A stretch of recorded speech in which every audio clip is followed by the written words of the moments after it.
legendary Caramoor McGinnis, who I am confident could growl at Terminids until they just shatter into pieces, or at the very least cower in submission and think better of their ambitions, simply titled For Super Earth.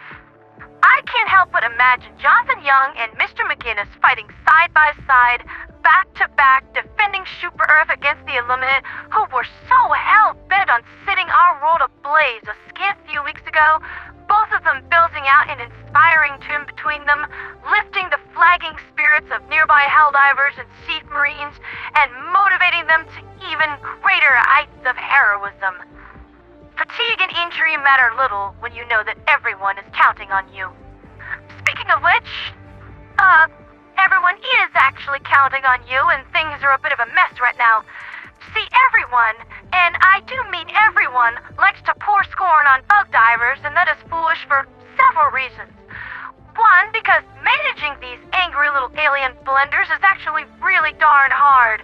An attempt is being made at a game to play on Inari, but it looks to be about 20 hours too slow to save the exhausted defenders of Alta V.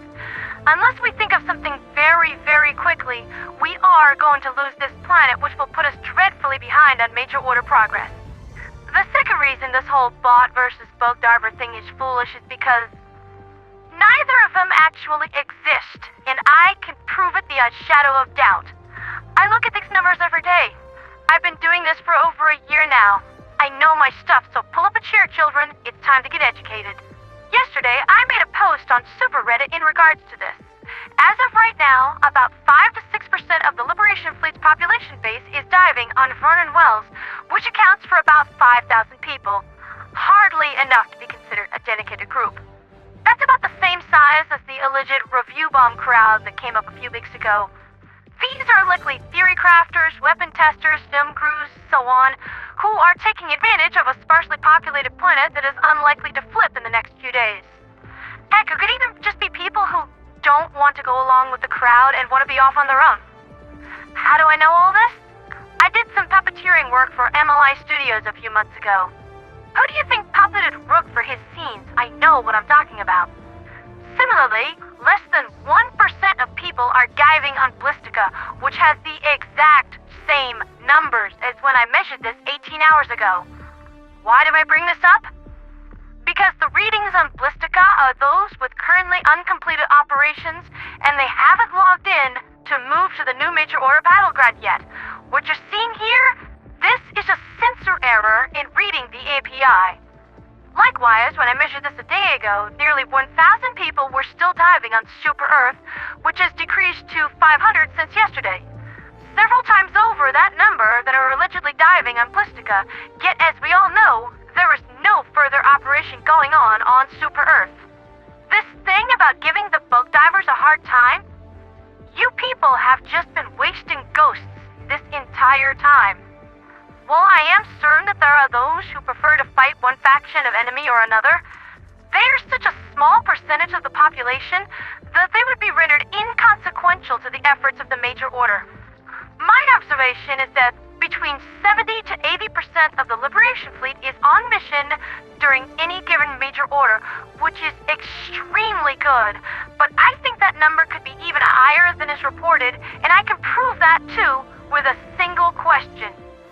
With all the bugs in Arrowhead R&D software, often surpassing that of a crashed sugar freighter on Estano, do you really think this API reporting is accurate?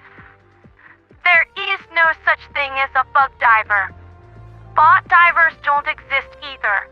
We are all MO divers, so really, rather than bopping you all in the nose with my mother's newspaper, which you most definitely deserve, I want you to stop worrying about that thing that you're worrying about, get yourself a nice, tasty treat, and get back to diving. Yeah, I'm just gonna keep that image tabbed. The harshest truth of all of this is that when we win a major order, we win because we earned it. When we lose a major order, it's because we screwed up and we deserve that too. No one is sabotaging us, and the more time that we waste chasing these imaginary ghosts among us, the more the likes of the automaton mainframe, Noctalia, and the Terminid Hivemai, who was named Carla for some strange reason, laugh their guts out at us while they slaughter our people and claim our worlds. Really, divers, we gotta lock the fluff back in. I mean, we can't keep doing this. Because, as Maxor points out so well... Second thing you'll notice upon entering the bridge is the ongoing Galactic War, and that we are currently fucking losing the Galactic War. So, here's the plan. We're going to ditch clever strategy and try to turn our situation back around through sheer unmitigated brutality. Both have never responded well to overly complicated efforts, and we have suffered quite a lot for thinking that we are more clever than we actually are. We just need to bash and bulldoze our way back through all of this. We'll spend today focusing on Inari to try to bring that back into the fold, and when all the 5 flips, we'll jump back over to that and burn them down there. Obviously, there will be further Terminid attacks on Crucible and Volterra, so we'll need to play this smart and focus on the wins that are possible.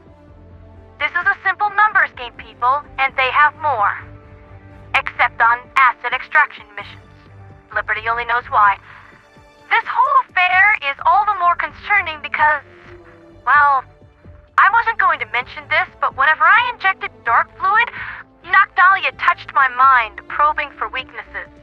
He didn't find any, but I can sense him when he's angry or especially focused. And the big guy has been thinking about Meridia.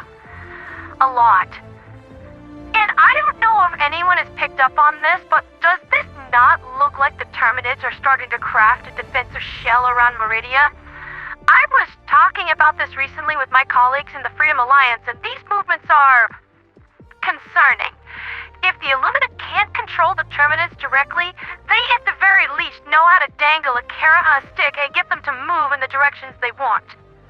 We gotta hurry and run these Iggly kids out of town because Noctalia and the Illuminate are not finished with us yet. Not by a long shot. As for the specifics, I really don't know.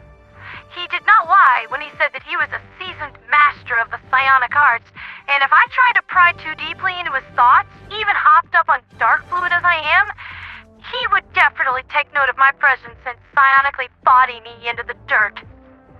Let's go with evil in varying shades of a lot and run with that.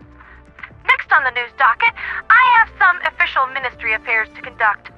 God Kaiser Z of the Persian Kingdom of Alamak left this on my desk this morning, having crafted a very fancy, very official letter of Declaration of Independence. Considering his domain lies practically right next to Genesis Prime in the middle of the Illuminate Death Frontier, I am inclined to grant this request as well. Really, it feels like the only place that people want to build a summer home in more than the Fire Swap is the Death Frontier. Why do you think I call it that, people? It's not because there are countless topless blonde maidens on every beach waiting to serve you martinis. Now, some might be questioning why I am so keen on letting all of these territories go. Well, several reasons. First, a federation should be a voluntary thing that works out for everyone. I see factions as partners, not as subjects. If this isn't fun for them to be a part of, then there's no point in them staying, and I wish them well. Second, the Illuminate have been constantly raiding the Death Frontier for months. And when they leave a planet, they don't take their voteless thralls with them. Every voteless is a walking bioweapon capable of infecting others with the slightest touch.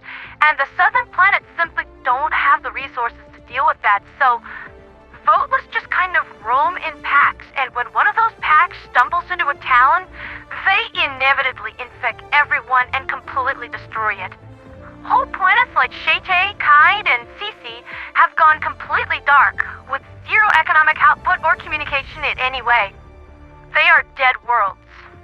The third reason is that I have a very special kind of dislike for the Minister of Prosperity, and my vendetta against him is extremely public. He's just a mean person and has corrupted the tax code of Super Earth so that he pockets most of it.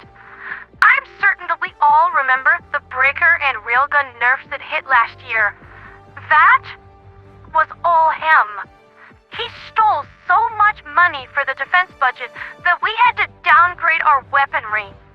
Yeah, I can sense that boiling wave of rage that just swept over you all, which is why I have been working to cut off his primary sources of income.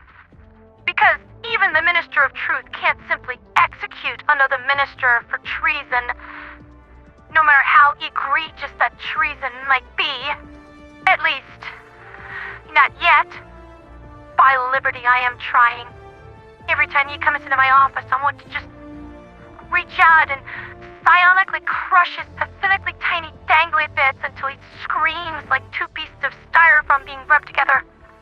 Anyway, the last reason is that I maintain a monopoly, not through my position as minister, but because of my status within the Liberation Fleet. I have been overseeing operations within the TQZ for the last several months, maintaining a few secret fuel supply bases. Actually, more than a few, along with E710 refineries and bug-killing operations to ensure that the gas keeps flowing. BugDivers don't exist. But if they did, I would be their boss. So if anyone wants E710 for any reason, they're going to have to buy it from me. And that kind of trade deal is more lucrative than any tax code could ever be. Make no mistake, I'm not going to go all prosperity on you and charge you through the nose for gas money. I have a vested interest in making sure that everyone stays gassed up and ready for battle at all times because, as I said before, Noctalia is going to come after us again. Soon. But I also have to make sure the Super Earth gets money for its reconstruction efforts. Something that most don't think about is that every single time that you dropped one of those Illuminate overships, it had to crash out somewhere.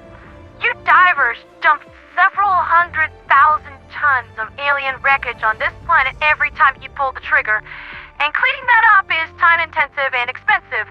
And who do you think is tasked with putting this planet back together, That's been Liberty's latest with me, ponderatheradioangel. We've got a lot, and I do mean a lot of bug slaying to do today, so let's not waste any more time and hop to it. Helldivers to hellpods. The only good bug is a dead bug, so let's make these bugs good. For liberty, for freedom, for democracy, and for Super Earth.